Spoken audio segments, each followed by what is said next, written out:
In the European Union, there is an increasing diversification of illegal drugs and also more violence on the part of organized crime. But there are also new solutions and new forms of cooperation. These are some key points made by Alexis Goesdil, Executive Director of the European Union Drugs Agency, our guest on the Global Conversation. Mr. Alexis Goesdil, thank you very much for accepting our invitation to the program. Thank you for the invitation. You began your role a long time ago when the institution was still a monitoring center. Mm-hmm. Since July has become an agency with bigger powers. We will talk about that. But I would like to start by the situation of the new types of drugs that people are consuming, including things like pink cocaine. What are these new drugs and what risks they pose to the people who use them? Well, the new drugs are drugs or substances that are not yet classified as drugs. This is why we call them also new psychoactive substances. They have a psychoactive effect on the brain, but they are not yet classified as a drug. So over the last 27 years, we have established and developed a European drug alert system on those substances, and we have detected more than 950 of them that never appeared on the European market before. And some of them have the potential to be harmful for health or to have even lethal consequences. It's a bit surprising, this term, pink cocaine. I'm sure that most people are not so familiar with these new products. What is a substance like this and why it's coming to the market? So the pink cocaine is also called 2C. In Latin America or in Spain, for instance, is coming from the chemical name, which is 2CB. But what we observe is that in many cases, there are other substances, for instance, ketamine, which is a specific substance becoming more problematic, appearing a bit everywhere. For instance, we made a survey on the internet among people who declare they are consuming substances, and up to 10% of them have declared consuming at least once in the last month ketamine. How easy is to have access to these medical substances and what risks do they pose? Well, first of all, those are not only medical substances. If we speak about fentanyl, yes, the first fentanyl molecule was invented by a Belgian pharmaceutical company, but it was because of the research for a more potent painkiller and anesthetic. So there was all justification. It has given its name to a family of molecules that share the core of the molecule and some of the properties, but they are illicit. And those molecules, they are being sold essentially through the internet, not only the darknet, also the surface web, and the marketing strategies are extremely well developed. No, there are many reasons why people start using this kind of substances, but we can say also that the drug use is associated with some sexual experiences. There is even this term of the chemsex. People do it either consciously or because they are being abused by other people that take advantage. Do you see this as a very big trend and a risk for health? Well, I would say the major trend and the major risk is as we describe, everywhere, everything, everyone. Drugs are everywhere today, whether being smuggled to Europe or produced on the territory of the EU. Everything can be the object of an addictive behavior, so the distinction hard drugs, soft drugs, licit, illicit, doesn't encompass all the complexity, and there is polydrug use. And then, as a consequence, everyone can personally or indirectly have an episode, acute or chronic, of addictive behavior to one of those substances. And we are talking about the novelties of these substances, but that does not mean that there is a decrease in the more traditional consumption of cannabis, cocaine or heroin.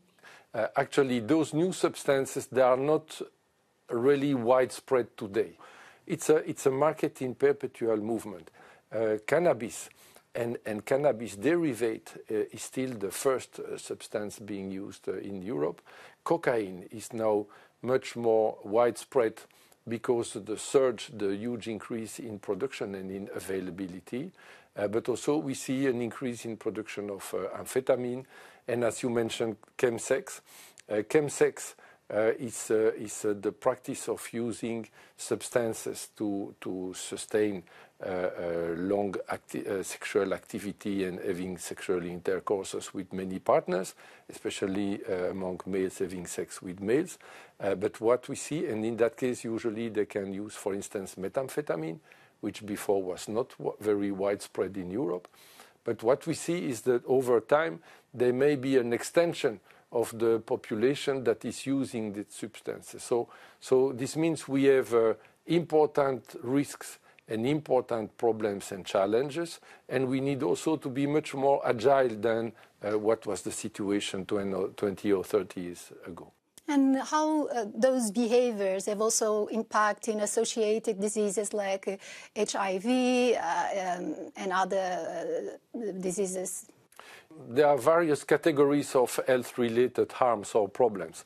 One of them is that indeed, as we mentioned in our last European drug report, we see that we are back to the pre-COVID rates of HIV infection, which is not a good sign.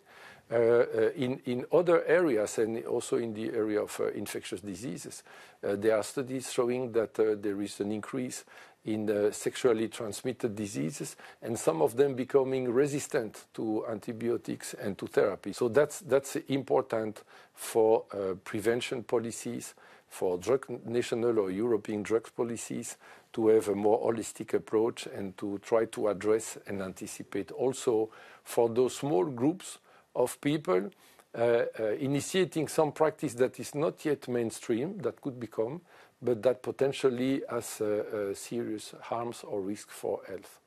How would you assess the ability of the health system in general in the European Union member states to address these health problems in acute situations as overdoses, but also with people that want to stop the regular consumption? Well, I would say if we look at the starting point that is and was the heroin epidemic in the EU, we made huge progress and we have very good results of our collective approach in Europe the last 30 years. We have reduced dramatically the number of drug-related deaths. We have, for the moment, 7,000, 8,000 people dying from overdose in the EU, compared with more than 110,000 in the US, for a population that is bigger in Europe than in the US. We have seen a dramatic huge increase in the offer of treatment, including substitution treatment. In the end of the 90s, we probably had 35,000 slots for treatment, and we reached more than 650,000 places of treatment in Europe. So for the heroin epidemic, this has been progressive, very successful. The problem is, and the challenge is more that as we have more substances and more combination of substances, more polydrug use, we need to change our approach of prevention, of treatment, and of harm reduction. Because it's not about substitution treatment that works very well for opioids. It's also developing new forms of prevention, treatment, and harm reduction for the other substances and the other users of substances. And you see an interest in the health ministries from the European Union member states in addressing that issue? Certainly there is an interest, but we need to remember that in the EU we faced a few important economic crises. Including the crisis of the euro for countries like Greece. And this means that and after the subprime crisis, one of the consequences has been that there has been an important decrease in the budgets available for public health in all the EU member states. Hence, the new role of our agency, that is to contribute to EU preparedness on new issues related to drugs. The first message that we convey to the member states is that as we may face new risks and new challenges in the near future, we need to maintain the investment in health and in public health. At the same time, we need to continue the investment to find new therapeutic approach, new prevention models for those new substances, new ways of use, which are also associated to a different perception of the risk among the population. And so would it be a strategy like the one you're just describing, the way to addressing what we can call a gray area of using of substances? Because cannabis can also be used to treat, to help people that have cancer. There are some chemical substances that may be useful for severe mental disease. How to create these boundaries? That's a very interesting question. I like it very much. Why? Because for many, many years there was a discussion against or in favor, for instance, of medical use of cannabinoids. And there is usually a lot of confusion between is it helpful, can this serve as a treatment or to be combined in the treatment. It depends also of what are the extracts from cannabis, because there are many possibilities. So for me, the main principle of modern toxicology for 250 years is the difference between the dose, between the poison or the medicine or the drug is the dose.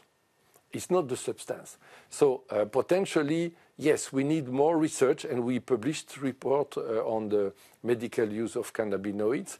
We are going to publish very soon a report on the medical use of psychedelics. And I think the key message is we should not have an ideological approach banning substances or not. Because if we were doing so, we should stop using morphine for the control of pain, and that's the only treatment that works for acute pain. But we need to push for scientific and medical research. But for instance, more than 20 years ago, Portugal was the only country that decriminalized the use of any drug. They will celebrate 25 years next year. Exactly. So only production and trafficking of drugs are criminal offenses. Yeah. How do we assess this, and why is it still such an isolated case? Well, that's an isolated, but that's the extremely important and interesting case.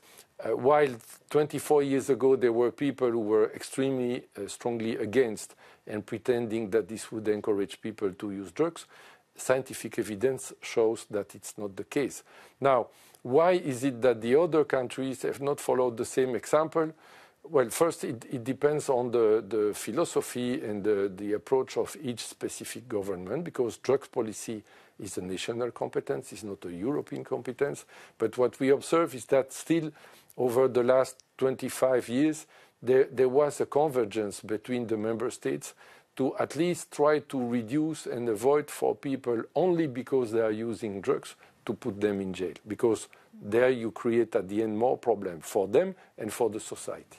Let's talk about production and traffic of drugs. We know that since the Taliban came to power in Afghanistan in 2021, there has been a cutback on the opiates production. How has this affected the heroin market here in Europe? Well, so far, from the information we have, it has not yet affected the market in Europe. But it can, and probably it will. What we can say is that, yes, most probably, if it continues, and most likely next year, we should see some effect of the ban on the production of opium in Afghanistan. We know that in other countries, like in Asia, there are some other countries producing opium, but not in the same quantity. So it will not replace what is not produced anymore in Afghanistan. What remains to see is what will be the attitude of the users, of the clients. If we look at what happened during the last Taliban regime, who took the same decision and who implemented in the same way, we have seen that the behavior of heroin users in the EU was different from one city or one country to another. Some people tried to enter into treatment. Some people moved to other opioids, including synthetic opioids. This is why we contribute to the Global Alliance on synthetic drugs that was launched by the US, supported by the EU. There was a meeting 2 weeks ago, which we participated, but our message is we need to remain flexible and agile. And we need to make sure that we maintain the investment in public health and in the response. In the responses. Another major flow comes from Latin America to European ports in Belgium, the Netherlands, in France, just to give a few examples. Are there risks of creating the so-called narco states in the European Union? That's a question that I receive frequently. People are afraid and worried. I think it's not the case. There is a threat to the rule of law, yes. And certainly, for me, what is the most worrying development in the last 7 or 8 years is the huge increase in drug-related violence in the EU. Which means 10 years ago, when we were working with the European Commission, helping the Commission to design a strategy on drug-related violence, it was about Central America. Today, we speak about the European Union. And this is because of the violence between the gangs, the fact that they are already local laboratories, and so they are competing for the ground, that they are using children. There are plenty of factors. Yes, you mentioned some of them. That's absolutely right.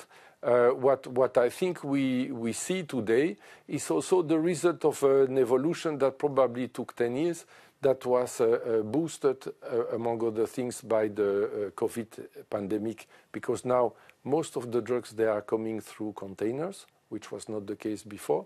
But I think what we see now is the tip of the iceberg, which was not visible before. And also before, we had huge challenges, for instance, with the fight against terrorism.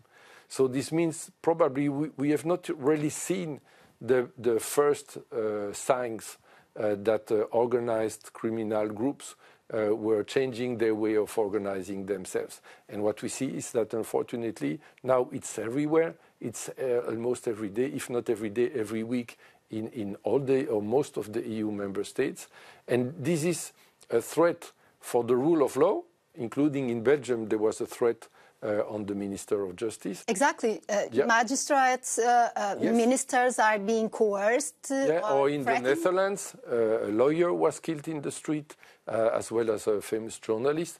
So there is a threat to the rule of law, but at the same time, it's a threat for our democracies, because as the mayors of the European Forum on Urban Security declared, they made a common statement in Brussels in March. They insisted that, yes, we need security and safety, but before all, we need more holistic and integrated approach. So the answer cannot be we declare the fight to the users only, because it's like declaring the fight to our children. And in the countries where this happened, look at Mexico, there is no possible positive result. So, but we need to find new and more coordinated approaches, more integrated approach, because it may put in danger our social cohesion model, our European values, and certainly for me that's one of the major challenges, which is why we organized the first European conference on drug-related violence end of November here in Brussels. And I would like also to speak about the financial aspect, because drug trafficking is extremely profiting. It is associated to corruption, to money laundering. Are the member states, the governments, the authorities in general doing enough to cut the benefits, the economic benefits of this, let's say, industry? I think it's one of the most recent and probably, hopefully, most promising development. You probably know that the Commission and Commissioner Johansson, they have published a roadmap for the fight against crime and drug trafficking last year.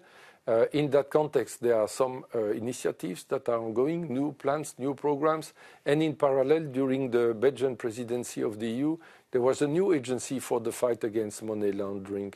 The principle of creation of the agency was adopted under the Belgian presidency. So I think there is a convergence, and certainly, as you said, if you don't target where the groups have their maximum benefit, which is the reason why they organize this traffic, if you don't target this, there is no way to hope that just with prevention message we are going to address really seriously the problem. We need an integrated approach, but certainly to reduce the financial flows, to intercept, and also the legislation from some member states for the confiscation of assets is also something very, very important.